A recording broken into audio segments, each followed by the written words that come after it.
Hey guys, Super Miles here, and it is time for more Pokemon Ruby.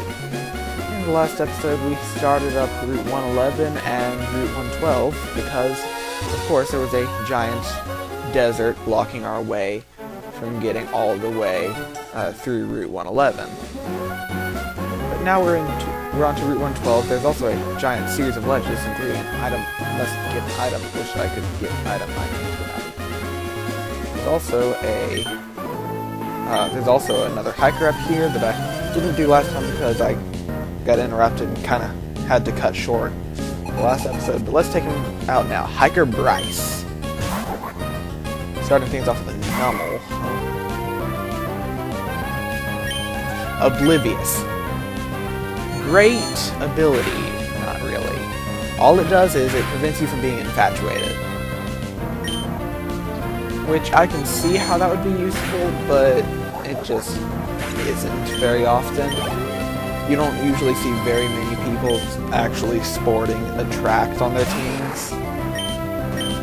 So, yeah.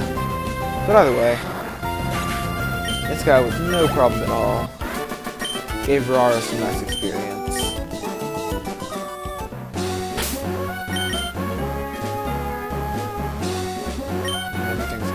And real quick, what I want to do real quick is something I haven't been remembering to do really, and that's checking the Pokénap. I'll probably end up doing this like once an episode or so, because there ought to be a, every now and then, the ability to do a rematch. I don't think that was just an Emerald, but, oh, seriously, there's someone blocking the way up there. Gasp! Team Magma! Happened to the others who went to Fall Arbor, their legs. I'd like to ride the cable car to the top, too. Fall Arbor, huh? Well, that is the town way up here. Looks like we'll have to cross the rest of Route 111 and Route 113 to get up there, but how do we do that? Well, that would be by going over through here. This is the Fiery Path, which you can't explore the full thing yet because of this boulder. Pokemon may be able to push it aside. I smell future gym badge rewards. Here's a Nummel here. If you don't already have a fire type, this may be a good Pokemon for you. I don't plan on using it myself, but if it survives the test of die, I'll capture it. Ooh, it survived even a critical. It wins the test of die. So I will enslave it and use it to kill it. But yes. It is now ours. One more for the Pokedex. It is the Numb Pokemon. Extremely dull-witted, it doesn't notice being hit. However, it can't stand hunger for even a second. And it's filled up with magma inside. It's like a little volcano. So I think I'll name it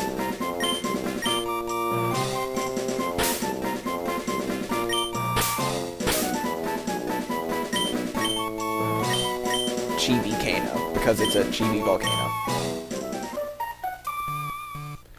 But yes, that is the other end. The Fire Path is extremely short. There's probably a Pokemon that I've missed in there, but either way.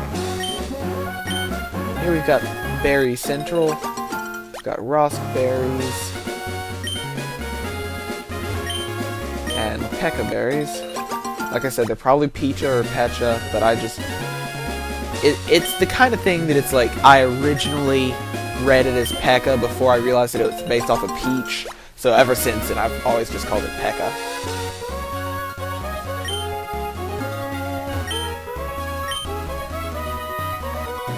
But yes, Pekka Berries, Pecha, whatever, heal Poison. Rost Berries heal Burns. There would normally be a double battle here in Emerald. It's always weird looking at the differences between games between Ruby and Sapphire and Emerald, because I haven't played Ruby or Sapphire in forever. I usually play Emerald, but I don't actually own a copy of it at the moment, so... As you can see, the Fiery Path allowed us to circumvent the, allowed us to totally circumvent the desert here. Now, if you had the Mach Bike, which I put it away because of something coming up much later that I wasn't thinking about, you can actually trick this out to where you can actually get up here. But if you go like even one step in any of the other directions, it expels you because of the sandstorm. So we'll get something to visit there later. But if you want to visit to go up there now, you actually have to really trick it out, which I don't plan on doing. Show me how much you toughen your Pokemon. Show me your moves. Yes, I'm getting some lag here. I'm hoping that this isn't.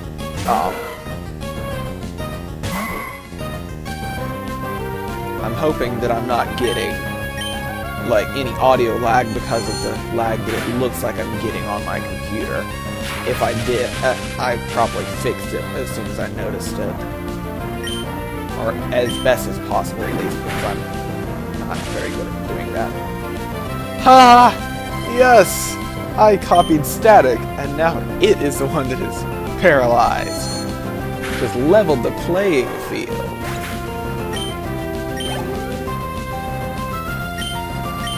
Next he's going to use a Wailmer. I think I'm going to switch out to Blade.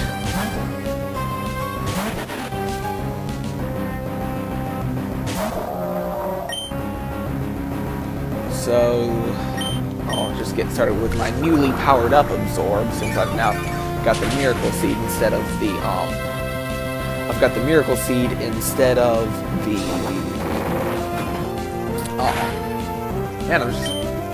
instead of the Everstone. That's it. I'm just losing my train of thought left and right today.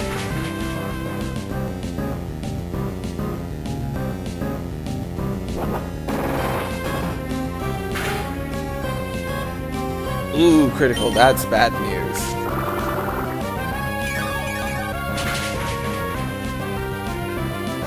I critical back, but...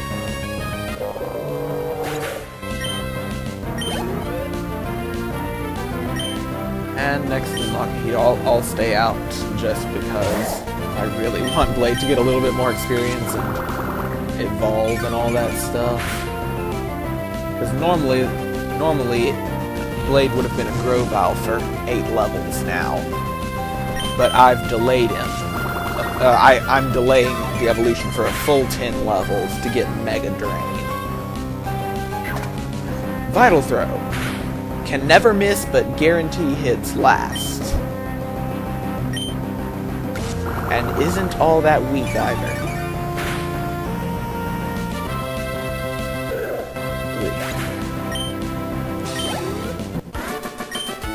That was cool trainer Wilton.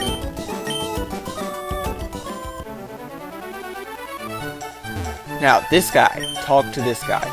What's that? What am I doing? I'm thinking about making my own room here using a Pokemon move. I know, I'll give you this TM. Will you use it to make your own room? Absolutely! This is TM43, Secret Power. Now this guy is telling you about trees that you can make secret bases in. But there are also rock walls with indents in them, and there's also a kind of bush that you'll find later. But this is the move that will allow you to make rooms. This is the move that the guy back in Slateport was asking to see before he becomes a vendor. And this is a move that I actually use a lot. After all, let's see, it won't tell you in Ruby, so let me go ahead and look it up on Bulbapedia.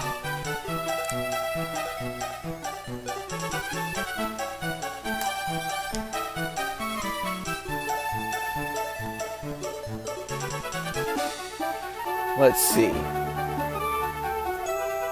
It's actually a really decent normal type move. It has 70 base power, 100% accuracy. And depending on the current terrain that you are on, it will have a different animation and a different secondary effect that it could have. Like the full list is building or plane terrain. It will have the animation of strength or slam respectively and has a chance to cause paralysis. On sand, like in the desert down there, it will have the animation of mud shot and can lower accuracy by 1 stage.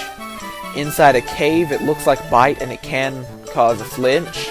On rock, like where we were fighting those hikers, it looks like rock throw. I don't believe we've actually seen that move, and can confuse. Tall grass, it can poison.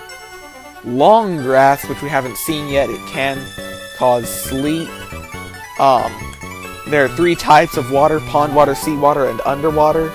Each of those have different animations and each have a chance of lowering speed, attack, and defense respectively by 1 stage. So all in all, I like it. And I'm going to teach it to one of my Pokemon. It can be learned by almost anything. So I'm going to teach it to Nana, I believe, as a replacement for Tackle.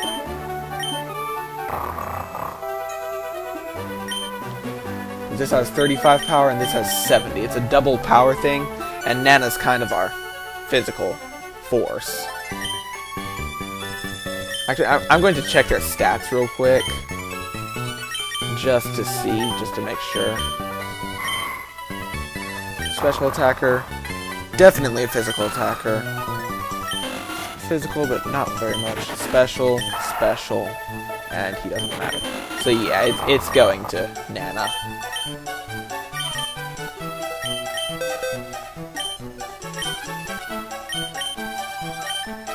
I'll replace Tackle to give it a good normal type move if Dark type wouldn't do well. And then I'll show off a couple of basic secret bases. For example, the one right here. Like essentially this tree that he was standing right outside of, this slightly different looking tree is the kind of tree you can use secret power on.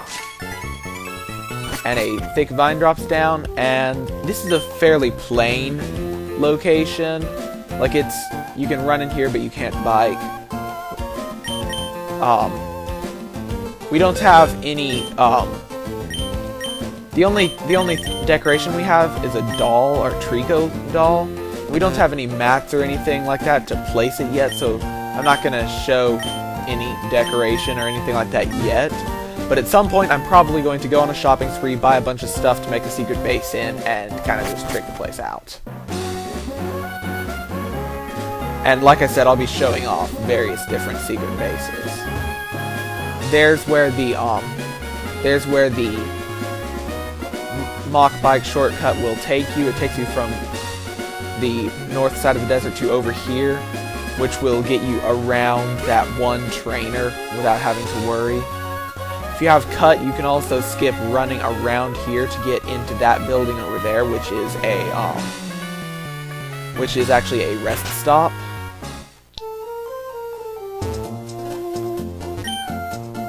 Oh dear, aren't your Pokemon exhausted? If you'd like, rest up here.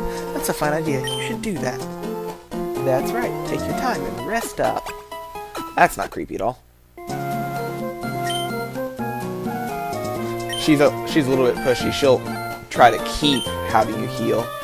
In search of trainers. Hi, today I'm visiting an area near Route 111. We're trying to spot some up-and-coming new talent in the field. Today we turned our lens on the trainer Miles. There's something about this trainer that piqued our interest. The best way to determine how strong a trainer is? Well, the fastest way is to battle. And so we began our investigation. Imagine just the replay of the battle. That's how we ended up in battle with Miles. In a dominating performance, we were flattened, rolled up, and tossed aside. Miles is ruthlessly strong. We asked the trainer for a succinct summation of the battle we shared. I lost confidence in myself as a result of our encounter. We were beaten before we could launch a single attack. In spite of that, Miles' battles are worth seeing. I recommend confident trainers to challenge Miles. Okay, breaking the tension a little bit. Dang! I didn't remember doing that well. I knew I'd done well, but I didn't know I had swept him that quickly. I expected to do that somewhat like the 5th or 6th time I faced him, not the first one. After our battle, we asked Miles for a succinct summary. The trainer replied, amusing. Miles' Pokemon Mightyena and Aeron, and amusing.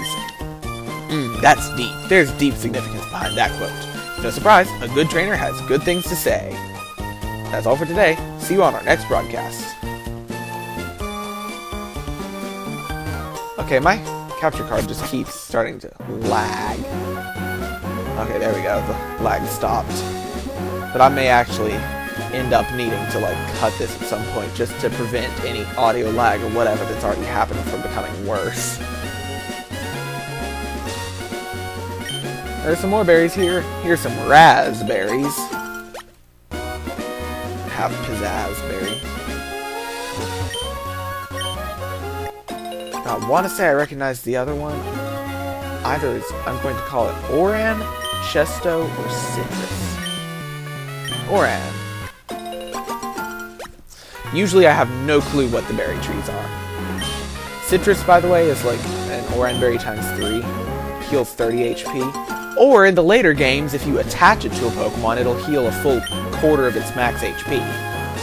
And then talk to this person because she'll give you a berry. A free berry. I think it's random and I think it's daily. But, of course, my internal battery's dry, so I'll never be finding out. Trainer here, required. Oh, your Pokemon look like serious actors. I have to ask you for an in-game. We've only just met! Whatever.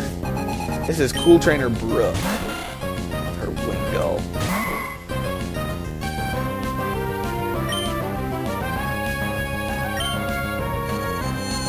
Oh. Had to start with that, didn't you? Dang, this is annoying.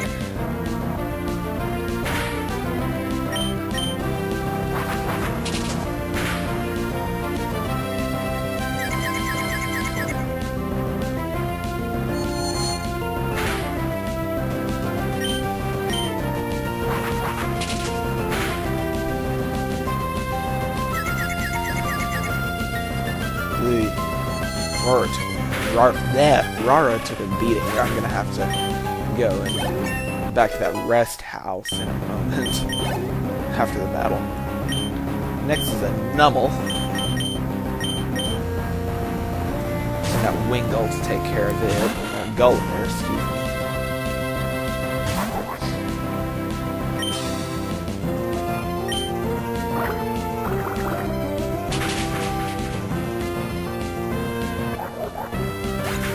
That was not a problem at all.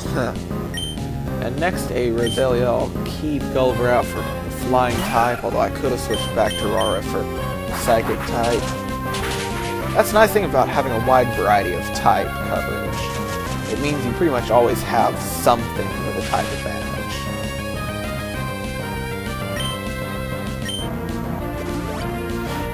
Right, cool trainers often have items.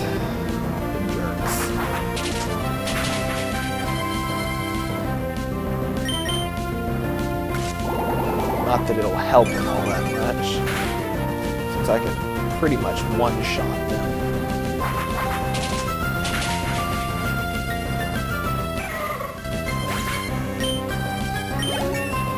Not hard at all, and Gulliver also hit level 24. Ugh, sorry. They didn't just look strong, they are strong. Excuse me while I go heal up real quick, girl.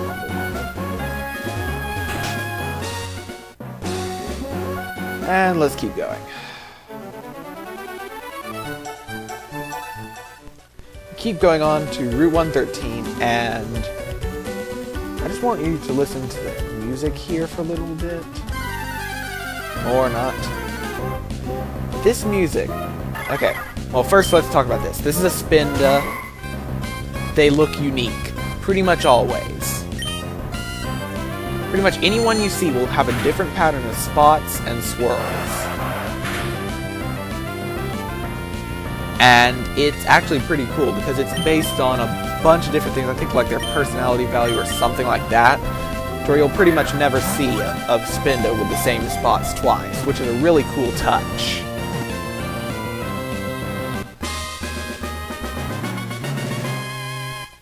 Either way, we caught the Spinda. As I said, utterly unique spot patterns. The shaky, tottering steps of this Pokemon give it the appearance of dancing.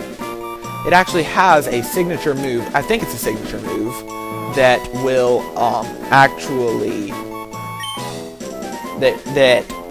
I believe, confuse every Pokemon out on the field. Except for Spinda, which can't be confused.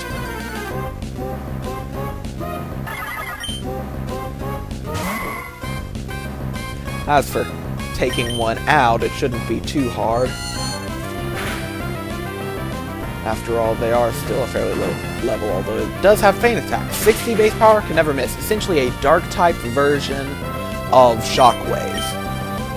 And you'll actually notice this if you know, like, all the moves back to front. You'll start noticing that there are moves that will,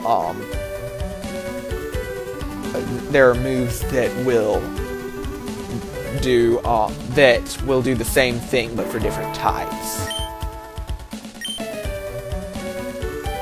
This guy's talking about how when you walk through the tall grass, it will actually pick up ash. There's something to do with that later. But like I was saying earlier, listen to the music here. Now, Mother fans will probably know what I'm talking about, especially those that have played or at least watched Mother 1. This music, as nearly as I can tell, is actually, in my opinion at least, a close remix of the Snowman theme from Mother 1.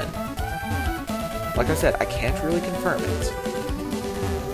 I mean, it's not like there's an official where we got our music inspiration from list. But that's what I think it is.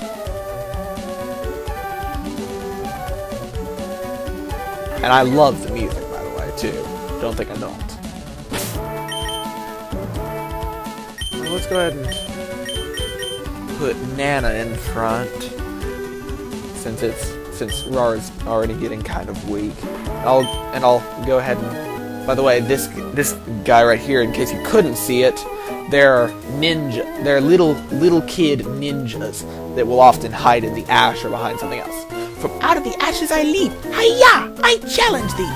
Like, really, I'm giving him a little kid's voice because essentially he's a ninja, but he's just a kid. He's even younger than the character. I would put his age at around 7. This is a coughing. I actually kind of like its art in the Gen 3 games. It kind of makes it look like it's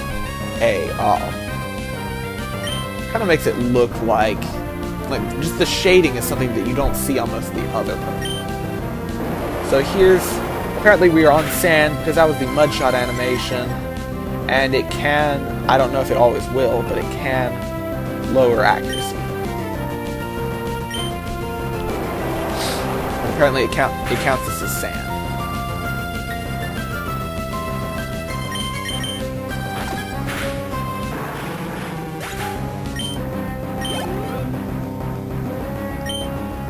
Another coughing, and poison. Since it's a poison type, of course, I'm going to switch back to Rara.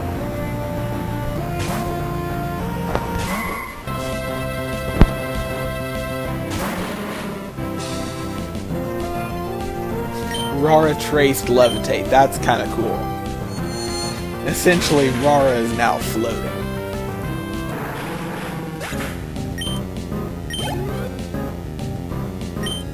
And yet another coughing. This kid must have asthma. He keeps coughing at us. That was horrible. Why did I even bother?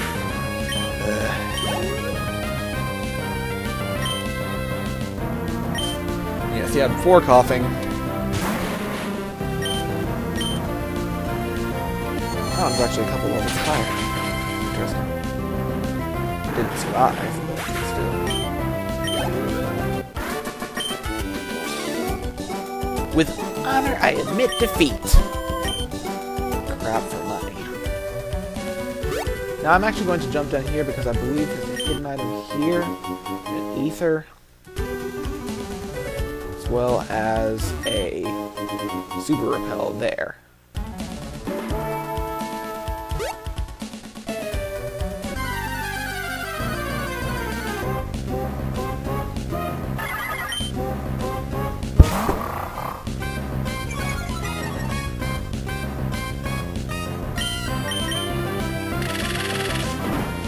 Here's the tall grass info. That was Needle Arm, or the animation of Needle Arm, as well as it poisoned it.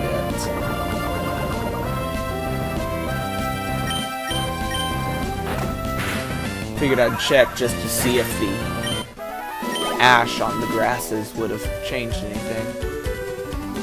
By the way, we went through Route 112, the Fiery Path, Northern Route 111, and now we are on Route 113 with the awesome snowman music.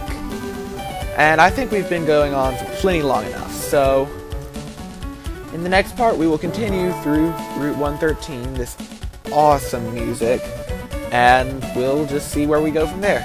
Yeah, miles out.